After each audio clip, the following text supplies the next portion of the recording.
And together with your brothers and sisters in Estonia and Latvia, you helped end the era of division through the power of connection. The Baltic Way, not the Berlin Wall, became the symbol for Europe's future. And later, when the Soviet tanks sought once more to deny your independence, the people of Vilnius said no, no, no, no. And in January of 1991, tens of thousands of citizens, unarmed and unyielding, came of their own accord, standing as one to protect the TV tower, to shield the Supreme Council, and defend freedom. 14 heroes tragically lost their lives. Hundreds were wounded. But the whole world saw that decades of oppression had done nothing to dim the flame of liberty in this country. I mean it. It's consequential. The light of Lithuania, you kept it strong, you kept it bright, and you kept the light shining.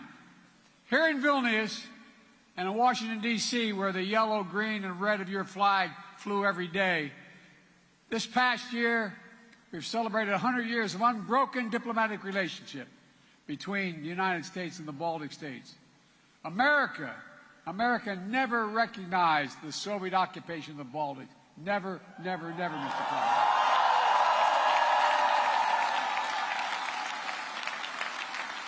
And besides, you got a great president. Stand up. No, stand up.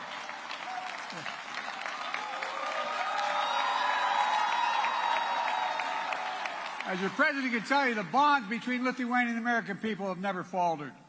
And just 7 months after the bloody January crackdown, the first foreign visitor to have their passport stamped here in Lithuania with visas to this new reborn state were a plane load of Lithuanian Americans from Chicago, Illinois. Oh. And their families are still proud of that. Los Angeles came after that. A lot came after. Look, many aboard that plane and fled Lithuania during the early years of Soviet oppression and marveled at their return to this independent state. One of them told reporters, quote, "This day is like a resurrection for us. This day, Father, is like a resurrection for us." That's what the quote was, for real. That's the feeling. And it was. A resurrection that quickly became a revelation. And a nation which stands today as a stronghold of liberty and opportunity. A proud member of the European Union and of NATO.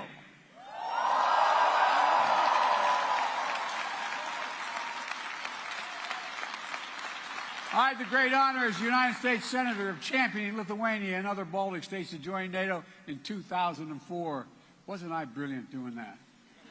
But all kidding aside, think about how it's changed things. Think about what's happened. Now, over the last few days, as President of the United States, I had the honor of participating in the historic NATO summit hosted by Lithuania, where we welcomed NATO's newest ally, Finland, and reached agreement to bring Sweden into the alliance as soon as possible.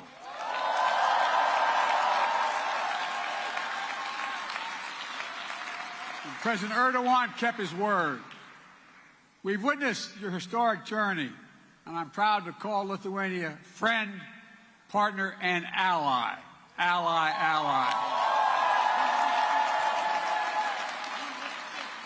Soon NATO will be the 32nd freestanding, have 32 freestanding members standing together to defend our people and our territory. Beyond all the rest, bound by democratic values to make us strong, and by our sacred oath that an attack against it is a sacred oath.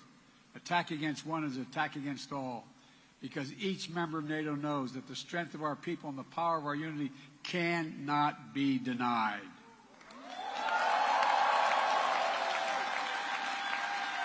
If I sound optimistic, it's because I am.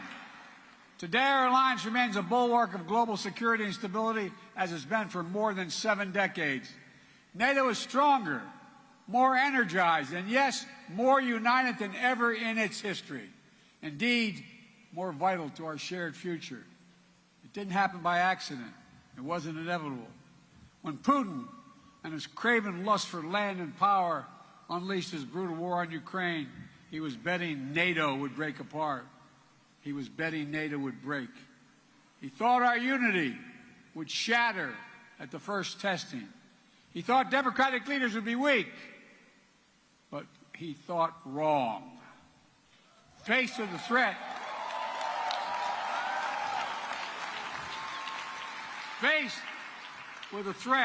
to peace and stability of the world, to democratic values we hold dear, to freedom itself, we did what we always do. The United States stepped up, NATO stepped up, our partners in Europe and in the Indo-Pacific stepped up. All across the world they stepped up. And we're ready. We were ready because we stood together. In the months leading up to the war, as Putin amassed his forces on the Ukrainian border and laid the groundwork for his brutal invasion, I was in constant contact with my fellow leaders of the G7 and the European Union and NATO, constantly. We warned the world what Putin was planning.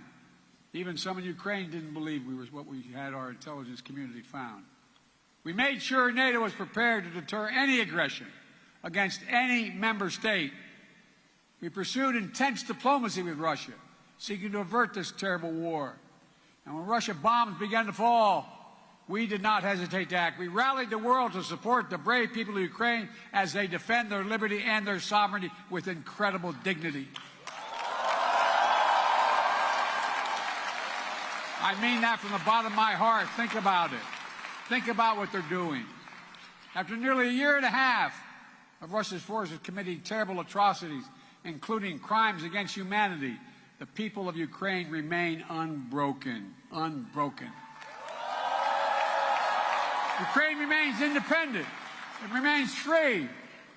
And the United States has built a coalition of more than 50 nations to make sure Ukraine defends itself both now and is able to do it in the future as well. Since this war began, I've stood with President Zelensky, as I just spent about an hour with him, both in Washington, in Kyiv, in Hiroshima, and now in Vilnius, to declare to the world what I say again: we will not waver. We will not waver. I mean that. Our commitment to Ukraine will not weaken. We will stand for liberty and freedom today, tomorrow, and for as long as it takes.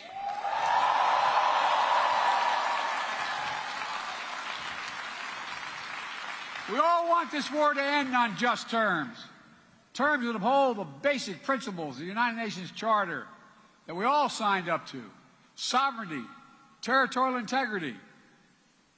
These are two pillars of peaceful relations among nations. One country cannot be allowed to seize its neighbor's territory by force. Russia could end this war tomorrow by withdrawing its forces from Ukraine, wrecking its international borders, and ceasing its attacks on it, its inhumane attacks on Russia, by Russia on Ukraine, against its children, women and children, its military. Unfortunately, Russia has shown thus far no interest in the diplomatic outcome. Putin still wrongly believes that he can outlast Ukraine. He can't believe it's their land, their country, and their future. And even after all this time, Putin still doubts our staying power. He's still making a bad bet that the conviction and the unity among the United States and our allies and partners will break down. He still doesn't understand that our commitment, our values, our freedom is something he can never, never, ever, ever walk away from. It's who we are. I mean, it's who we are. It's who we are. Throughout this horrific war, the people of Lithuania, together with our Baltic brethren, have been among the most fierce champions of Ukraine's right to a future of its own choosing, one that is free.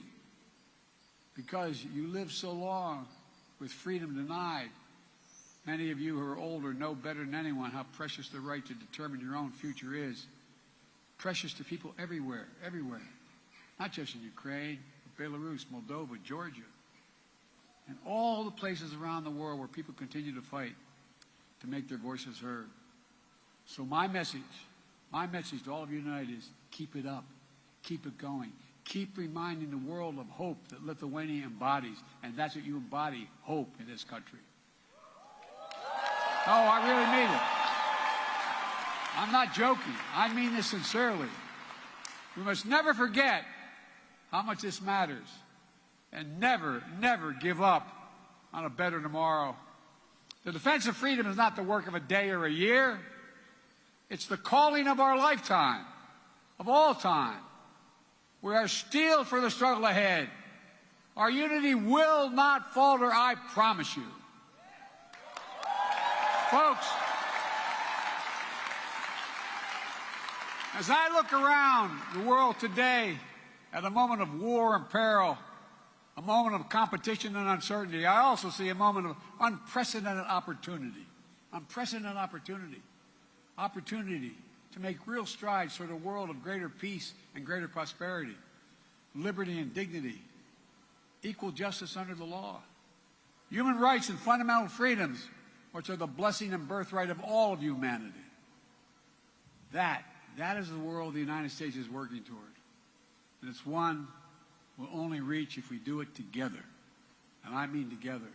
We need to take the same spirit of unity, common purpose, determination that we have demonstrated in our response to Russian aggression in Ukraine and bring more partners along as we continue working to build a world we want to live in and a world we want for our children.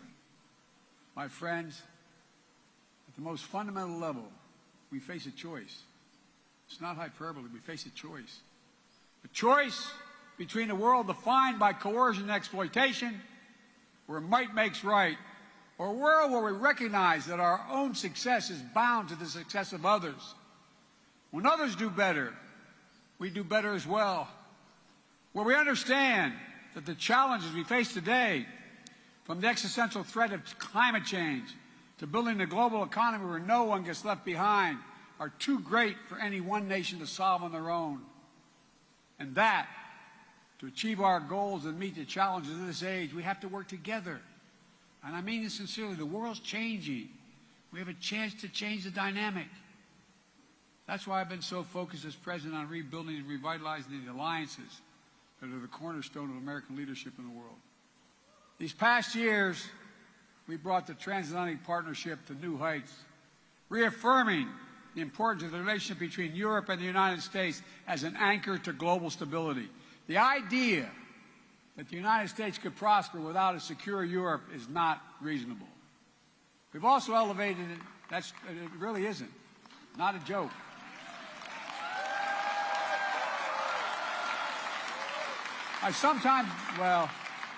We also elevated and deepened American alliance in the Indo-Pacific with Japan, the Republic of Korea, Australia, the Philippines, which provide critical security and deterrence in that vital region of the world.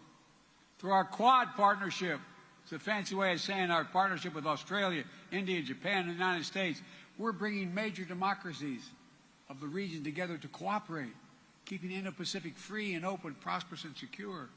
We've demonstrated during this NATO summit, with Indo-Pacific partners joining us for the second year in a row. We're working to deepen connections between the Atlantic and Pacific democracies so that we can better work together toward the shared values we all seek. Strong alliances, versatile partnerships, common purpose, collective action to meet our shared challenges. The world has shrunk. That's how we build a future to see, but we share and know we share challenges and work together. We have to step up together, building the broadest and deepest coalition to strengthen and defend the basic rules of the road, to preserve all the extraordinary benefits that stem from the international system grounded in the rule of law. We have to come together to protect rights and freedoms, to underwrite the flow of ideas and commerce, and which have enabled decades of global growth.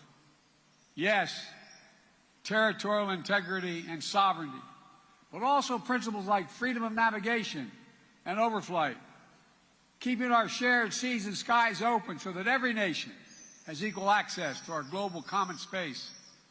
And as we continue to explore this age of new possibilities, an age enabled by rapid advances in innovation. We have to stand together, ensure that the common spaces of our future reflect our highest aspirations for ourselves and for others. As my dad would say, that everybody is treated with some dignity. So that artificial intelligence, engineering, biology, and other engineering emerging technologies are not made into weapons of oppression, but rather are used as tools of opportunity.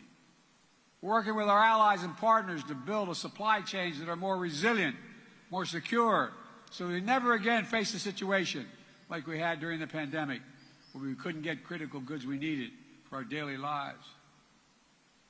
You know, we all must summon the common will to actually address the existential threat of accelerating climate change. It's real. It's serious. We don't have a lot of time.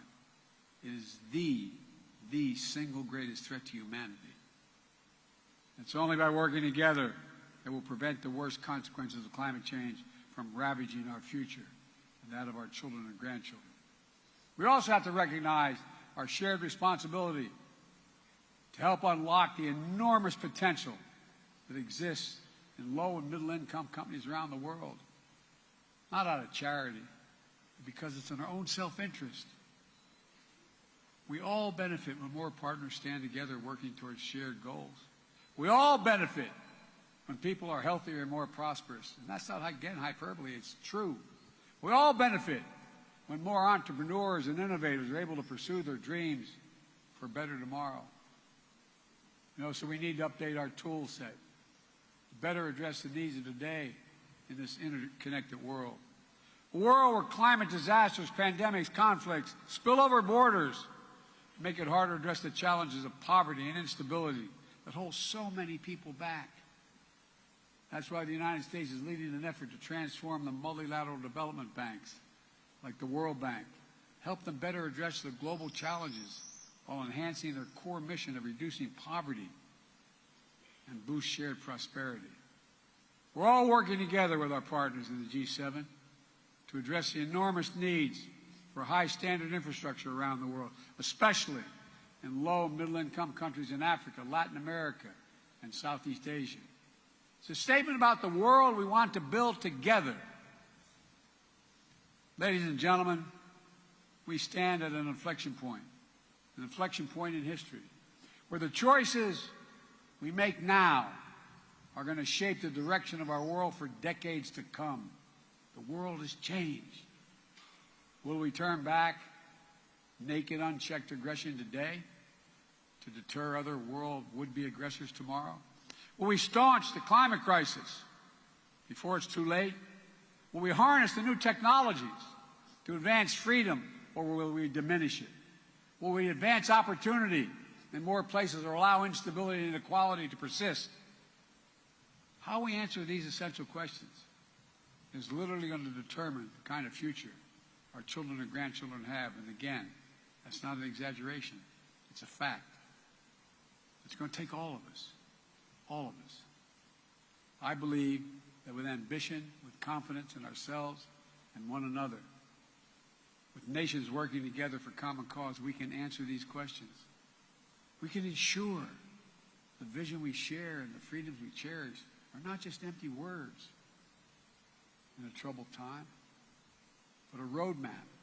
I mean this literally, a roadmap, a plan of urgent action toward a future we can reach, and reach if we work together. Folks, the road that lies before us is hard. It will challenge us, summon the best of ourselves, to hold faith in one another, and never give up, never lose hope, never. Every day we have to make the choice. Every day we must summon the strength to stand for what is right, to stand for what is true, to stand for freedom, to stand together. That, my friends, is the lesson we learn from history and the history of Lithuania's story. You know, it's a lesson we see demonstrated each day, and it will determine what the Ukraine looks like. And it's how we're going to work, how we rewrite the future, the peace and hope, justice and light, liberty, possibilities for everyone, everywhere. Folks, some have heard me say to my country many times, never ever in my entire career been more optimistic about the prospects of the future. Never. Never.